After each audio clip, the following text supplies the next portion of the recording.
আসসালামু আলাইকুম। একদিন এমন আসবে, রাত অনেক লম্বা হবে, মানুষ ঘুমাতে ঘুমাতে ক্লান্ত হয়ে যাবে, কালো এক ধোঁয়া গোটা পৃথিবীকে ঘিরে ফেলবে, পশু পাখিরা মাঠে যাওয়ার জন্য ছটফট করবে। ঠিক এমন সময় আকাশ থেকে ছোট ছোট আলোর কণিকা দেখা যাবে।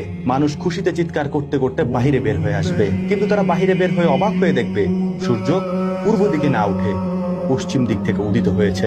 ঠিক এই সময় মানুষের মনে হবে কিয়ামতের পূর্বের কথা।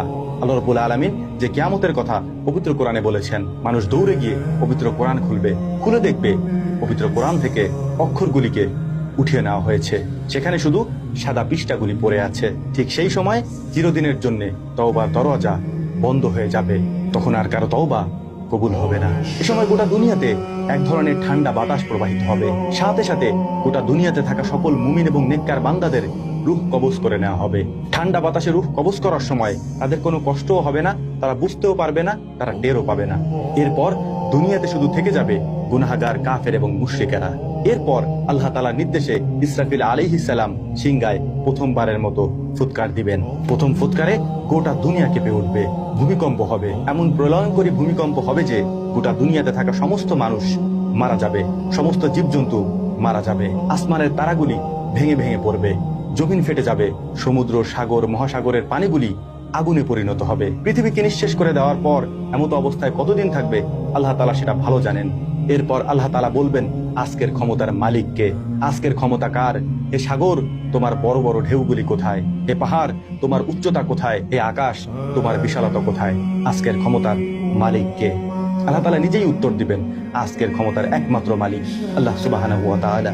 এরপর আদম আলাইহিস সালাম থেকে নিয়ে শুরু করে আল্লাহ রাব্বুল আলামিন পৃথিবীতে যত মানুষ পাঠিয়েছেন, যত জীবজন্তু পাঠিয়েছেন, সমস্ত জীবদেরকে আবার জীবিত করা হবে, পুনরুত্থান করানো হবে। সেদিন আর কারো অহংকার, অহমিকা, দাম্ভিকতা চলবে না। সেদিন হুকুম চলবে শুধু একমাত্র আল্লাহ তাআলার। প্রত্যেক মানুষের অবস্থান তার সামনে উপস্থাপন করা হবে। যারা কাফের এবং বদকার তাদের জন্য জাহান্নামের শাস্তির ব্যবস্থা করা হবে। সেদিন সবকিছুর সিদ্ধান্ত একমাত্র আল্লাহ সুবহানাহু ওয়া তাআলা নেবেন। কিয়ামতের মাঠে থাকা সেদিন কেউ কাউকে সাহায্য করবে না। সেদিন শুধু হকের হিসাব হবে। নাম্বার 1 আল্লাহর হক, নাম্বার 2 বান্দার হক। আল্লাহ রাব্বুল আলামিন বান্দার কাছ থেকে রবের হক বুঝে নেবেন এবং মানুষের কাছ থেকে বান্দার হক বুঝে নেবেন।